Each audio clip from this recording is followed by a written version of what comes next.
All right, man. So along my journey, I've made a lot of different mistakes, right? Along my fitness journey, my journey to sort of improve myself and kind of build a physique, a dream physique that I'm actually proud of. I made a lot of mistakes, and I want to talk about a few of them today in this video so that if you can really understand them and implement them, you can get to where you want to go a lot faster than I did, right? So I was just thinking back to when I started my journey with all this, and I would spend a lot of time on social media. I would spend a lot of time on Instagram, a lot of time on YouTube, kind of looking at different people, right? Looking at other people, because as we start something, right, a lot of times we look to people who are more advanced. The problem with this, though, with looking on social media for people who are ahead of you in terms of fitness, is that the majority of people who are out there, bro, are not on the same path that you're on right now, right? A lot of times, they're fitness influencers. A lot of what they do depends on how they look. And so a lot of times they'll enhance the way that they look, right? They enhance the way they present themselves in an unnatural way, right? Via, whether that be like steroids, whether that be just like the lighting and just different like pictures and angles and stuff that they have. A lot of times they do that, right? To make themselves look more than what they would just look like on a day-to-day basis. So for you as someone starting out, since we're constantly inundated with all these different messages, right, telling us of how we should look and all these things on social media, your expectations for what you can achieve in the gym and just in life with just becoming a healthier individual and having a physique that like you're proud of, right? It's not really. It's kind of unhealthy, right? Your mental health is not going to be great if you're constantly looking at these people, looking at these influencers, because of the fact that they aren't following the same path as you. If you're on the path right now to maximize your health, right? Maximize your health, actually build a body that, looks good and that you feel good in. Following what all these fitness influencers are doing is a bad road to go down, because most of them, like, they aren't even natty, right? So they're not staying natural. And so they're compromising their long-term health for short-term gain, right? We talk about delayed gratification. These guys are not really practicing that. They're doing instant gratification, which is, let me right now jump onto a bunch of different anabolic steroids and things that can help me get to where I want to go faster. Now, you can do that, but the problem is it compromises the long-term goal. It compromises the long-term vision you might have of being able to live a longer life. So for me, that's not something that I'm doing, and it's not something I plan on doing really ever. I think the only thing I might consider would be doing some sort of like TRT replacement. If, like say I got in like my 40s and 50s and I wanted to do that, but it's just a thing to be aware of. Okay. It's just a thing to be aware of. And it's dangerous to constantly be looking to these people as examples of what you should be doing, just because the way that they got there and the way that they train and everything they do is not going to be what you're doing.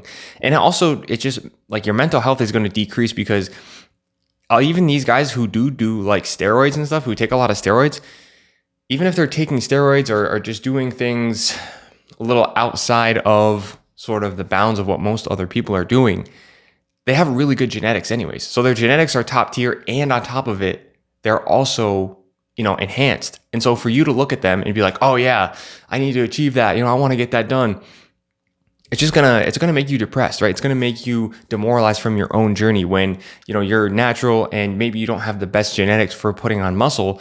You're going to be like, oh man, it's not even worth it. You might even feel like just like giving up because the progress you made isn't enough.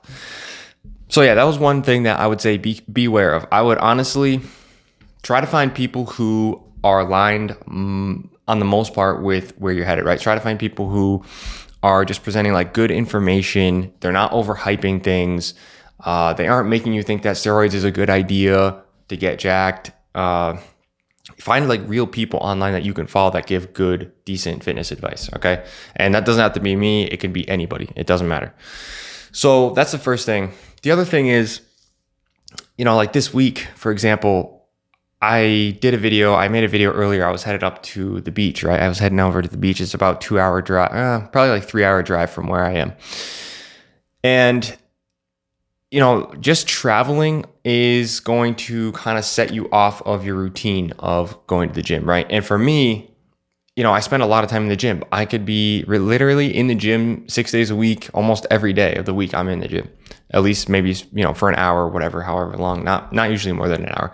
So if I'm in the gym that many days per week, sometimes what happens is you get led into this mode where it's like a habit, right? You know how we talked about building habits is important, but if you are constantly building habits and then not reflecting on where those are bringing you, sometimes it can be a negative. So what I mean by this, in a more simple way of putting it, is overtraining, right? When you're overtraining your body isn't responding anymore to the stimulus. So if you're in the gym training really hard 6 days a week, it might be too much. You might need a break.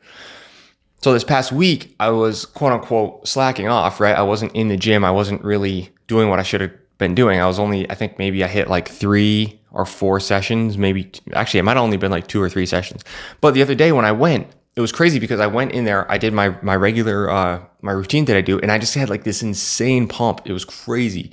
Now I could have been also because I was eating a calorie surplus and I've been kind of on a cut recently. So that could have been part of it, but it was also because I had kind of taken a break for a few days and then gone back into it after it gave my body a bit of a rest. So consider taking a rest. Consider that you don't always have to be in the gym every day, right?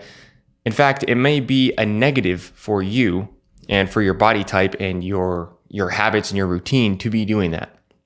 So, even if you do 6 days a week and that seems to work well for you, or 7 days or 5 days a week, consider sometimes taking a break where you might take a day or two off for a week, right? Because I've realized that sometimes we can really get into this habit of overtraining just because simply that's what we do on a regular basis. So really consider the fact that you can overtrain and, this can lead to other potential issues. And so for me, sometimes it's good to do just 4 days a week, 3 days a week. Like the other day, I had that insane pump. I was like, what the heck is going on? I was doing pull-ups, lat pull downs, doing curls. And like, I just had this crazy pump. And I was like, dude, I think it's just because I've taken a break for like a couple days, increased obviously the amount that I was eating. And I was also doing some other things with the exercises that I think led to like a really good pump. But yeah, I just want to say overtraining, beware of overtraining because it's a real thing and it can happen. So kind of to lead on to the next point from overtraining would be, when you're doing overtraining, like a lot of times you can actually get into sort of like injuries. So probably a month ago now, I was in the gym doing skull crushers, which is basically where if it's like a tricep exercise, if you don't know, and you're having essentially the barbell, you're laying down, barbell's over top your head, and you're pushing all the way out like this, right? You're pushing all the way out, locking out, coming back down to like sort of your forehead area, and it really helps work the triceps. The problem was I was kind of getting a bit too heavy with it. I was kind of getting into that ego lifting mode where you just constantly want to push, right? You're jumping from 20 pounds to 40 pounds, which is a 20-pound jump, right?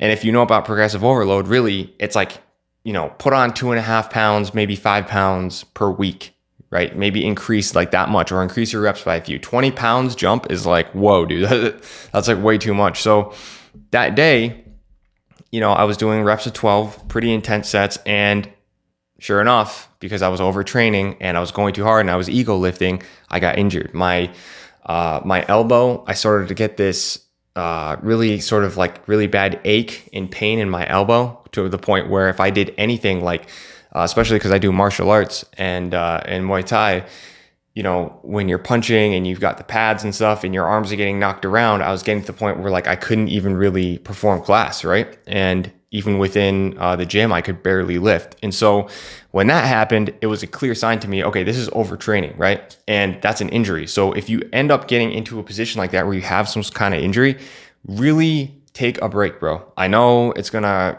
hurt your ego. You're gonna be like, oh man, I'm off my routine. I'm not working out anymore. But what I did was I just took a break for literally, I think it was maybe 5 days.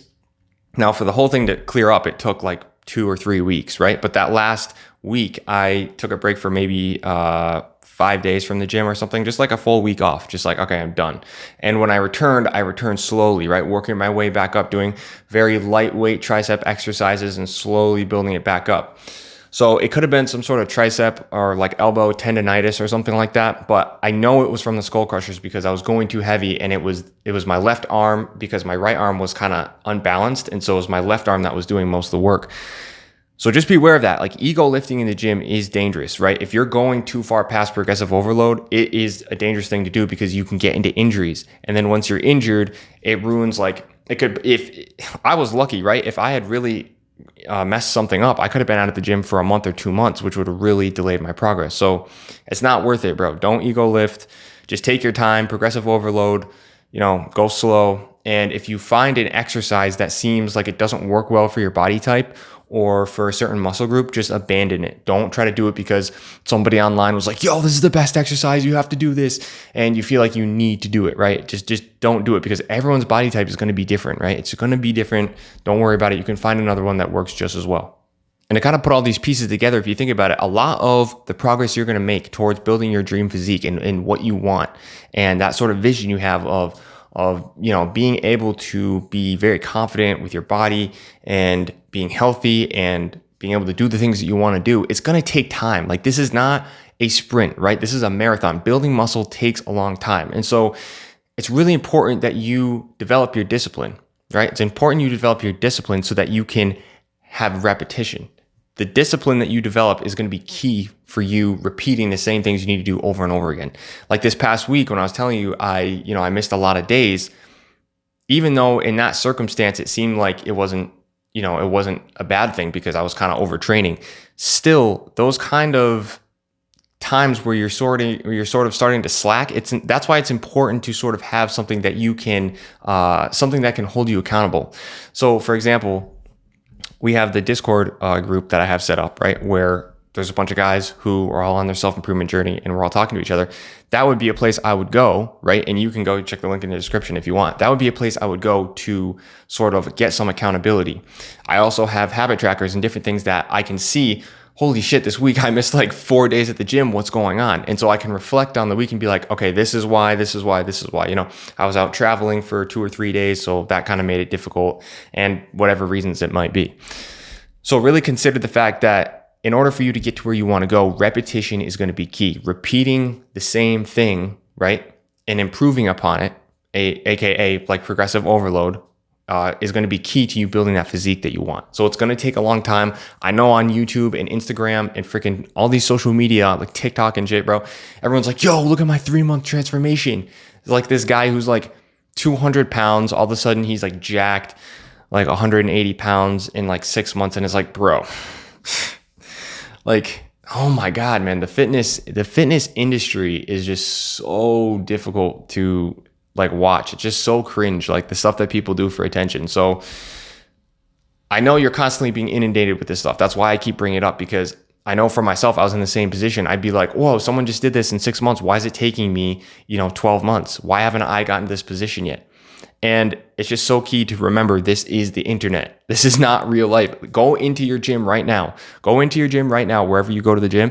Take a look around and you will see the majority of people there are in good shape. Yes, they're fit. Okay, but they do not look like these people online. And they've been training way longer than those people. And it's not because they have some secret knowledge that you don't understand. That's not it, bro. Okay? So discipline is key. Make sure that you're checking yourself. You have some sort of accountability, whether that be self-accountability via like habit trackers and things, or via a group like the Discord group, which you can go check out if you want to, right? And at the end of the day, man, it's totally worth it to keep going, even if it's taking you way longer, even if you weren't able to avoid the mistakes I talked about in this video, okay? Even if, it took you 5 years, it would still be worth it, right? So there's no point in waiting. If you haven't started yet, get started right now. If you're in the gym and you're working out or you're doing some sort of calisthenics to build muscle, just keep going, because eventually you're going to get to that point, and it could take a while. You're not going to really notice it. That's why progress pictures are so important. But there will come a time where you will literally look at yourself and be like, holy shit, bro, look at what I did. Look at the discipline that I put in to get this physique. Look at the amount of time that I spent, the sweat and the pain and soreness I had to go through to get to this point. Yeah, it was really difficult, and I went through a lot of suffering to get here, but at the end of the day, it's worth it, right?